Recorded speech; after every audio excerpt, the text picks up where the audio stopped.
Hello friends, कैसे हैं आप देख रहे हैं मेरा यूट्यूब चैनल जीएस प्लेटफॉर्म।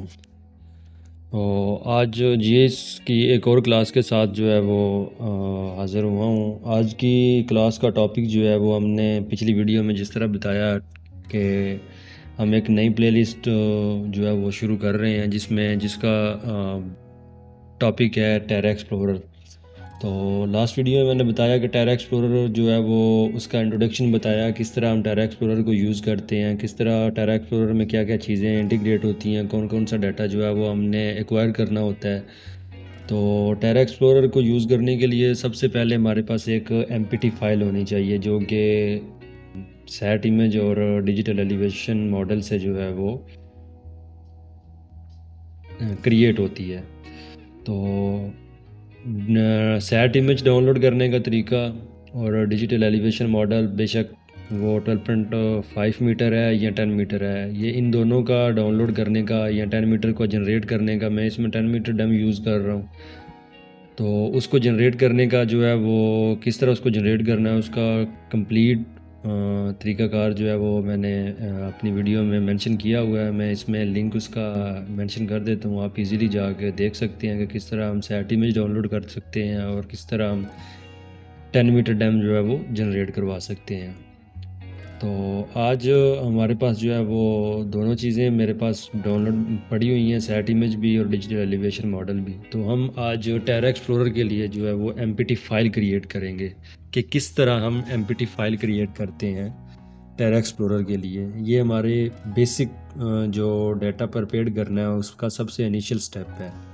तो डाटा प्रिपेयर करने, एमपीटी क्रिएट करने के लिए या डाटा प्रिपेयर करने में पहला स्टेप जो एमपीटी क्रिएट करना है उसके लिए हमें एक सॉफ्टवेयर की ज़रूरत पड़ेगी जिसका नाम है टेरा बिल्डर। टेरा बिल्डर को डाउनलोड और इंस्टॉल करने का जो तरीक़ाकार है, किस तरह आपने डाउनलोड करना है, किस तरह इंस्टॉल करना है, उसकी भी ऑलरेडी मैंने वीडियो जो है वो डाली हुई है। लिंक आपको मैं ऐड कर दूंगा, मेंशन कर दूंगा, आप उस पर जाके वो वीडियो देखें और उसको डाउनलोड और इंस्टॉल करना सीखें। तो मैं ओपन करता हूँ अपना सॉफ्टवेयर टेरा बिल्डर। मेरे पास जो है वो टेरा बिल्डर का 7.3 जो है वो वर्जन इंस्टॉल्ड है।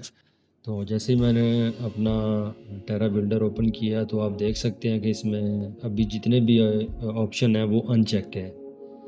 तो सबसे पहले first step, new create a project. मैं इसका जो है वो नाम रखता हूँ टेस्ट। मैं इसके ऊपर जितने भी प्रोजेक्ट जोन से प्रोजेक्ट बनाऊंगा उसका मैं ये हम टेस्ट के लिए काम कर रहे हैं। हम अपनी मर्ज़ी से जो भी इस फर्दर हम एडवांस लेवल में जाके डिफरेंट सिटीज़ का या डिफरेंट एरियाज़ का हम जो है वो प्रोजेक्ट बनाएंगे, लेकिन मैं अभी ये टेस्ट के तौर पे प्रोजेक्ट बना रहा हूँ कि किस तरह हम एमपीटी फाइल क्रिएट करते हैं। तो सिंपल जो है वो मैं इसमें नेक्स्ट कर देता हूँ और इसको यस कर देता हूँ।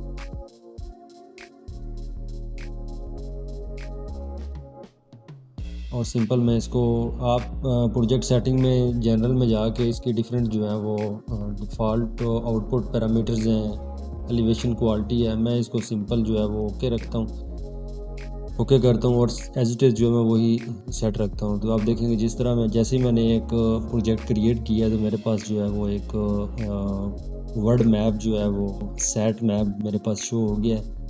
तो सबसे पहला स्टेप है इसके ऊपर इंसर्ट इमेजरी, सेट इमेज इसके ऊपर इंसर्ट करना।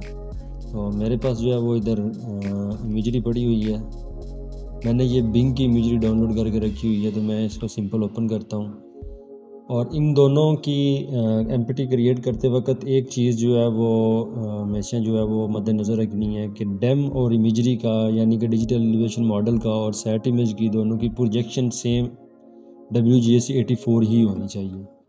तो मैं सिंपल जो है ओके करता हूँ। तो आप देखेंगे कि जैसे ही मैंने अपनी इमेजरी को ओके किया तो मेरी इमेजरी जो है एज इट इज़ अपने पॉइंट्स के ऊपर, अपने कोऑर्डिनेट्स के ऊपर जो है वो प्लेस हो गई है। सेकंड ऑप्शन है इंसर्ट एलिवेशन। इंसर्ट एलिवेशन के ऊपर मैं क्लिक करता हूँ तो सिंपल मेरे पास जो है वो डैम पड़ा हुआ है 10 मीटर, तो मैं इसको ओपन कर देता हूँ। और जब भी आपने इमेजरी और डैम एक्वायर करना है, एक्सट्रैक्ट करना है, तो ये चीज़ हमेशा मद्देनज़र रखनी है कि आपकी इमेजरी के बॉन्ड जो हैं वो अगर थोड़ मतलब कम एरिए की है, तो आपका डिजिटल एलिवेशन मॉडल जो है वो उस एरिया से एक्सपेंड होना चाहिए। मिनिमम भी 500 मीटर, या अगर आप अवेल कर सकते हैं तो 1 किलोमीटर का डैम जो है वो आपका एक्स्ट्रा होना चाहिए। तो ये दोनों चीज़ें जो एक्चुअल अपनी जगह पे हो गई हैं, ओपन हो गई हैं। तो सिंपल अभी जो मेरा नेक्स्ट जो एक्शन है, जो नेक्स्ट स्टेप है, वो है क्रिएट एमपीटी। जैसे ही मैं क्रिएट एमपीटी के ऊपर क्लिक करता हूँ तो आप देखेंगे क्रिएट एमपीटी और रिज्यूम एमपीटी क्रिएशन। अगर आपके पास कोई पहले से एमपीटी क्रिएट हुई हुई थी, वो आपने मिड में स्टॉप कर दी थी, या सिस्टम के डिफ़ॉल्ट की वजह से, लाइन ब्लिंक की वजह से वो क्रिएट नहीं हो पाई कंप्लीट, तो आप इसको इधर से रिज्यूम एमपीटी कर सकते हैं। मैं सिंपल इसको क्रिएट एमपीटी करता हूँ। तो वो कहता है कि आपके पास ऑलरेडी जो है वो एग्जिस्टिंग जो है वो ओवरराइट अवेलेबल है, कि आपके पास ऑलरेडी जो है ये इस नाम से आपने एक एमपीटी क्रिएट की हुई है। तो मैं कहता हूँ कि यस, मैंने उसी के ऊपर जो है वो ये वाली इमेजरी जो है वो एमपीटी जो है वो क्रिएट करनी है। तो मैं कर देता हूँ स्टार्ट एमपीटी। जैसे ही मैं स्टार्ट करता हूँ तो आप देखेंगे कि वर्किंग जो है वो स्टार्ट हो गई है। ये टोटल प्रोग्रेस में जो है वो इसने शो करवाना स्टार्ट कर दी है। मैं इसलिए इसको जो है वो बेसिक से लेके मूव कर रहा हूँ मैं, वरना मेरे पास बनी हुई पड़ी थी। हम इधर से आके उसको ओके कर सकते, ओके करने के बजाय कैंसिल कर देते, और वो वाली एमपीटी मेरे पास पड़ी हुई थी, वो हम इसको एज इट इज़ जो है वो शो करवा देते कि रेडी है। लेकिन मैं जो है वो चाह रहा हूँ कि हम बेसिक से लेके एडवांस की तरफ मूव कर रहे हैं, तो कोई भी चीज़ जो है वो बीच में मिस नहीं होनी चाहिए। ईच एंड एवरीथिंग जो है वो इसमें आइडेंटिफाई हो, इसमें शो होनी चाहिए वीडियो में। तो जैसे ही ये अभी ये सिंपल इसी तरह ये ब्लॉक्स बनते जाएंगे, स्टेट वर्किंग पे आ रही है, स्टेटस जो भी है, ब्लॉक जैसे कंप्लीट होगी तो फिर मैं जो है वो आगे हम वीडियो में मिलते हैं। जैसे ही ये कंप्लीट होती है तो फिर हम देखते हैं कि एमपीटी हमारी क्रिएट हुई है, उसमें कोई एरर तो नहीं है। और फिर हम उसको जो है वो as it is Terra Explorer में लोड करके भी देखेंगे कि हमारी एमपीटी जो है वो वर्किंग कंडीशन में है। जैसे एमपीटी कंप्लीट क्रिएट होती है तो मिलते हैं फिर दोबारा।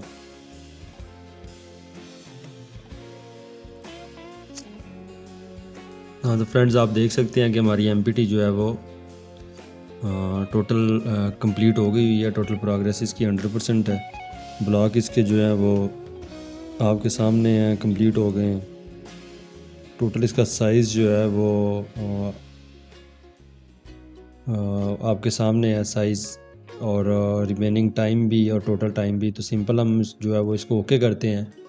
ओके करने के बाद हम इसको ख़त्म कर देते हैं यस करते हुए, और अपने फ़ोल्डर में जाते हैं जिस जगह पे हमने इसको सेव करवाया था। टेरा प्रोजेक्ट में प्रोजेक्ट टेस्ट के नाम से फ़ोल्डर था, और ये हमारी जो है वो एमपीटी क्रिएट हो गई है। आप देखेंगे अगर इसकी मैं प्रॉपर्टी ओपन करता हूँ तो आप देखते हैं कि 9.30 GB की जो है हमारी एमपीटी क्रिएट हो गई है। तो एमपीटी क्रिएट होने के बाद हम सिंपल जो है वो अपना सॉफ्टवेयर ओपन करते हैं, टेरा एक्सप्लोरर। जैसे ही हम अपना सॉफ्टवेयर ओपन करते हैं तो सिंपल हमने जस्ट अभी एमपीटी ओपन करके देखनी है। तो हम ओपन प्रोजेक्ट करते हैं। ओपन प्रोजेक्ट करने के बाद हम इसको ब्राउज़ करते हैं। ब्राउज़ करने के बाद हम प्रोजेक्ट में जाते हैं, प्रोजेक्ट टेस्ट, और इसमें हम इसको बताते हैं ऑल फाइल, और जहाँ जस्ट एमपीटी। तो सिंपल हम टेस्ट के नाम की एमपीटी को ओपन करवाते हैं और सिंपल ओके कर देते हैं। जैसे ही हम ओके करते हैं तो आप देख सकते हैं कि हमारे सामने जो है वो टेरा एक्सप्लोरर का ग्लोब जो है वो शो हो गया। इसका मतलब ये है कि हमारी एमपीटी जो है वो एक्चुअल में बिल्कुल सही क्रिएट हुई है। तो आप इसको जो है वो एमपीटी को आपको ढूंढना पड़ेगा कि आपकी एमपीटी फ़ाइल जो है एक्चुअल में किधर ओपन हो रही है। वो बिल्कुल एग्जैक्ट अपने पैरामीटर्स के ऊपर ओपन होगी। तो अगर हम देखते हैं तो हमने जो अपना एरिया डाउनलोड किया हुआ था इमेजरी और इसका डैम का, तो आप देखेंगे कि हमारा जो है वो एक्चुअल एरिए की इमेजरी एमपीटी क्रिएट हो गई है। अगर मैं इसको 3D विजुलाइज में देखता हूँ तो हम देखेंगे कि हमारा जो है वो एक्चुअल जो हमारा 3D कंसेप्ट था वो एमपीटी क्रिएट करने का, वो हमारी एमपीटी क्रिएट हो गई है। ये आप देख सकते हैं कि ईज़िली जो है वो हम अपनी एमपीटी को शो कर सकते हैं टेरा एक्सप्लोरर में। इसका मतलब ये है कि हमारी जो एमपीटी है वो क्रिएट हो गई। हमारा जो बेसिक इनिशियल स्टेप था टेरा एक्सप्लोरर को यूज़ करने के लिए, हमें जो डाटा एक्वायर्ड करना था वो हमारा कंप्लीट हो गया है। तो आज की क्लास में हमने देखा कि हम किस तरह जो है वो एमपीटी क्रिएट करते हैं टेरा बिल्डर की हेल्प से। तो हमने टेरा एक्सप्लोरर में अपनी एमपीटी फ़ाइल को जो है वो ओपन करके भी देखा कि हमारी एमपीटी फ़ाइल जो है वो बिल्कुल एग्जैक्टली जो है वो अपने एक्चुअल पैरामीटर्स के ऊपर जो है वो ओपन हुई है। तो आज की क्लास में हमने सीखा कि किस तरह हम एमपीटी क्रिएट करते हैं, और इसको टेरा एक्सप्लोरर में ओपन करके भी देखा कि हमने हमारी एमपीटी जो है वो बिल्कुल ठीक क्रिएट हो गई है। तो अभी नेक्स्ट आने वाली वीडियोस में हम फिर टेरा एक्सप्लोरर को जो है वो बेसिक से लेके एडवांस की तरफ सीखते हुए मूव करेंगे। तो साथ जुड़े रहिएगा। आने वाली क्लासेस में बहुत सी इंटरेस्टिंग चीज़ें, इंटरेस्टिंग फ़ीचर जो हैं वो टेरा एक्सप्लोरर के हम एक्सप्लोर करेंगे। बहुत शुक्रिया आपका वीडियो देखने का।